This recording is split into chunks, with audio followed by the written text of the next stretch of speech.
Vous écoutez Histoire en héritage, le podcast des généalogistes successoraux de Couto-Rorig.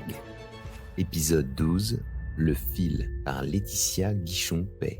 Un notaire bordelais me confie un dossier, simple en apparence, retrouver l'allégataire de Marie, Charlotte, qu'elle avait mentionné dans son testament, mais que personne ne connaissait, ni même les neveux qui avaient confié le dossier au notaire. Qui est cette fameuse Charlotte? D'où vient-elle? Où est-elle maintenant? Ça, c'est l'enquête que les généalogistes vont devoir mener. Après quelques mois de recherche, les généalogistes la retrouvent finalement et me passent alors le relais. Je décide d'appeler Charlotte. Marie l'avait laissée légataire universelle. Elle lui léguait tout son patrimoine. Elle commence à me dire je ne vois pas pourquoi Marie m'aurait confié un testament, un legs. Du coup, je lui explique. J'essaye de la rassurer en lui disant effectivement qu'on ne confie pas son patrimoine à une personne sans raison et qu'il y avait bien peut-être quelque chose au-delà des termes du testament. Je sens qu'effectivement, elle est hésitante par rapport à ce que je viens de lui dire. Et d'un seul coup, comme si quelque chose s'était brisé, une carapace tombée d'un seul coup, elle commence à me raconter son histoire, leur histoire. Marie et elle faisaient partie d'une association d'aide et d'accompagnement aux enfants malades ainsi qu'à leurs familles qui étaient isolées par la maladie.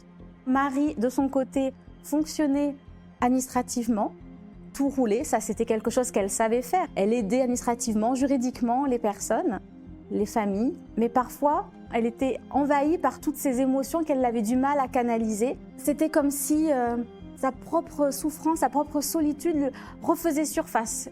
Et là, Charlotte savait, elle connaissait Marie.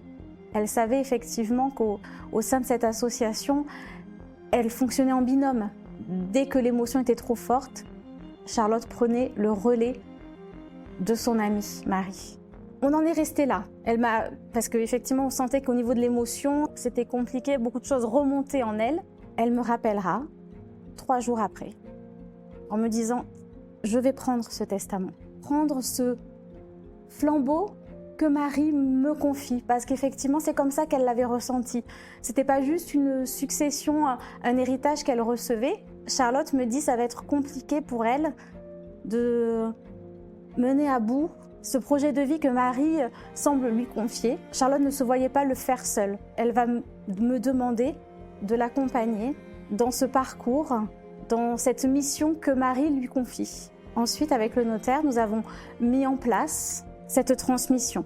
Charlotte va partager ce patrimoine qu'elle reçoit, en partie avec ses enfants, mais aussi et surtout avec l'association, parce que c'était ça l'essentiel en fait, c'était la transmission d'un patrimoine, mais aussi poursuivre cet accompagnement qu'elles avaient fait elles toutes les deux. Notre métier, ce n'est pas seulement rechercher des héritiers, mais c'est aussi renouer des destins. Merci pour votre écoute. La semaine prochaine, découvrez une nouvelle histoire, Le cœur qui bat, par Maxime Valex. N'hésitez pas à vous abonner, à laisser une note ou un avis. Retrouvez la version vidéo de cet épisode sur la chaîne YouTube de Couto-Rorig.